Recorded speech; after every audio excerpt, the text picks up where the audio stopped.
ഇന്ന് നമുക്ക് ഒരു ഈവനിങ് സ്നാക്കായ ബോണ്ട അല്ലെങ്കിൽ ഉണ്ടംപൊരി എങ്ങനെ ഉണ്ടാക്കുന്നതെന്ന് നോക്കാം. അതിനു മുമ്പായി നമ്മുടെ ചാനലൊന്ന് സബ്സ്ക്രൈബ് ചെയ്ത് സപ്പോർട്ട് ചെയ്യണേ. ഇത് ഉണ്ടാക്കാനായിട്ട് ഒരു പാത്രത്തിലേക്ക് ഏകദേശം ഒരു 1/2 കപ്പ് പൊടിച്ച ശർക്കര ഒന്ന് ചേർത്ത് കൊടുക്കുക. ശർക്കരയുടെ അളവ് ഓരോരുത്തരുടെ മധുരത്തിനനുസരിച്ച് വ്യത്യാസപ്പെടുത്താവുന്നതാണ്. ഇനി ഇതിലേക്ക് കുറച്ച് വെള്ളം ഒഴിച്ച് ആ പൊടി നന്നായിട്ട് വെള്ളത്തിൽ അലിഞ്ഞു ചേരുന്നവരെ നന്നായിട്ടൊന്ന് ഇളക്കി യോജിപ്പിക്കുക. വെള്ളം അധികത്തിൻ്റെ ആവശ്യമില്ല. ഇത് ഒത്തിരി അങ്ങോട്ട് കുറുകിപ്പോകേണ്ട കാര്യമൊന്നുമില്ല. ശർക്കരയൊന്നും അതിലേക്ക് എല്ലാം ലയിച്ച് ചേരുന്ന അത്രയും പാകമായാൽ മതി. ഇനി മറ്റൊരു പാത്രത്തിലേക്ക് നമുക്കൊരു പഴം ഒന്ന് ചേർത്ത് കൊടുക്കാം. ഞാനിവിടെ റോബസ്റ്റ പഴമാണ് എടുത്തത്. ഇത് പകരമായിട്ട് പാളയംകുണ്ണായിട്ടും എടുത്താൽ മതി. ഇതൊരു ഫോർക്ക് വെച്ച് നമുക്ക് നന്നായിട്ടൊന്ന് ഉടച്ചെടുക്കാം. നല്ല പഴുത്ത പഴമായതുകൊണ്ടാണ് ഞാനൊരു ഫോർക്ക് വെച്ച് ഉടച്ചെടുക്കുന്നത്. ഇതല്ലെങ്കിൽ മിക്സിയിലിട്ട് ഒന്ന് അരച്ചെടുത്താലും മതി. ഇത് കട്ടയൊന്നുമില്ല. നമുക്ക് നന്നായിട്ടൊന്ന് കുഴച്ചതിന് ശേഷം നമുക്കിതിലേക്ക് ഒരു 1.5 കപ്പ് മൈദ ഒന്ന് ചേർത്ത് കൊടുക്കാം.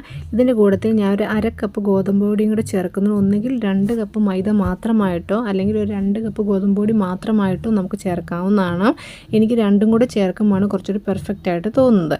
ഇനി ഇതിലൂടെ നമ്മൾ തയ്യാറാക്കി വെച്ചേക്കുന്ന ശർക്കര ഒന്ന് കുറച്ചായി ചേർത്ത് നന്നായിട്ടൊന്ന് കുഴച്ചെടുക്കാം. അധികം ലൂസാവാതെ അധികം മുറുക്കമില്ലാതെയുമാണ് നമുക്കിത് വേണ്ടത്. ഞാനിപ്പോൾ ഇവിടെ 1/2 കപ്പ് ഗോതമ്പ് പൊടിയും കൂടെ ചേർക്കുകയാണ്. എന്നിട്ട് ഇതെല്ലാം കൂടെ ഒന്ന് കുഴയ്ക്കുക. അതിലൂടെ 1/2 കപ്പ് ഗോതമ്പ് പൊടിയും ഒന്ന് ചേർത്തിട്ട് വീണ്ടും നന്നായിട്ടൊന്ന് കുഴച്ചെടുക്കുന്നു. ഇത് ഒത്തിരി അങ്ങോട്ട് ലൂസായിട്ടും ഒത്തിരി അങ്ങോട്ട് മുറുക്കമായിട്ടും അല്ല വേണ്ടത്. ഇപ്പോൾ ഇതിവിടെ നന്നായിട്ട് കുഴച്ച് വന്നിട്ട് നമുക്കിതിലേക്ക് ഒരു 1/2 ടീസ്പൂൺ ഏലക്ക ഒന്ന് പൊടിച്ചൊന്ന് ചേർത്ത് കൊടുക്കാം. അതിൻ്റെ കൂട്ടത്തിൽ തന്നെ ഒരു നുള്ളു സോഡാപ്പൊടിയും ആവശ്യത്തിനുള്ള ഉപ്പും കൂടി ഒന്ന് ചേർത്ത് കൊടുത്ത് നമുക്ക് നന്നായിട്ടൊന്ന് കുഴച്ചെടുക്കാം.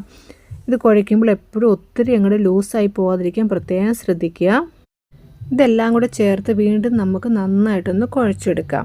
എന്നിട്ട് നമുക്കിത് ഏകദേശം ഒരു മണിക്കൂർ ഒന്ന് മൂടി വെച്ചാലും നന്നായിട്ട് പൊങ്ങിക്കിട്ടും. നമുക്കിത് മൂടി വെച്ചൊന്ന് വെയിറ്റ് ചെയ്യാം. ഇപ്പോൾ ഇത് ഏകദേശം 1 മണിക്കൂറായിട്ടുണ്ട്. നമുക്കൊന്ന് തുറന്ന് നോക്കാം. നന്നായിട്ട് പൊങ്ങി വന്നിട്ടുണ്ട്. നമുക്കിനി ഇത് ബോണ്ട ഉണ്ടാക്കാം. അതിനെ ഒരു ചീനച്ചട്ടി അടുപ്പത്തേക്ക് വെച്ച് അതിലേക്ക് വെളിച്ചെണ്ണ ഒഴിച്ചൊന്ന് ചൂടാക്കുക. എണ്ണ നന്നായി ചൂടായി വരുമ്പോൾ അതിലേക്ക് ഇത് ഓരോ ഉരുളകളാക്കി നമുക്ക് ഇട്ട് കൊടുക്കാം. എണ്ണ നന്നായി ചൂടായ ശേഷം മാത്രം ഇത് ഇടുക.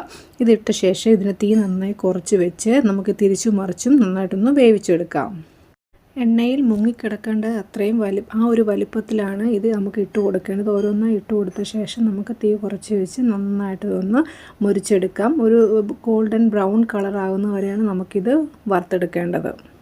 ഇപ്പോൾ ഇത് ഏകദേശം റെഡി ആയിട്ടുണ്ട്. ഈ ഒരു കളറാണ് ഇതിൻ്റെ പാകം. ഇതിൻ്റെ അകമൊക്കെ നന്നായി വെന്തിട്ടുണ്ടാവും. നമുക്കിനിത് എണ്ണയിൽ നിന്ന് കോരി മാറ്റാം.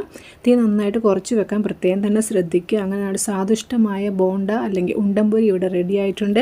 ഇതെല്ലാവരും ഒന്ന് ട്രൈ ചെയ്ത് നോക്കുക. ചായയോടൊപ്പം കഴിക്കാൻ നല്ല അടിപൊളി കോമ്പിനേഷനാണ്.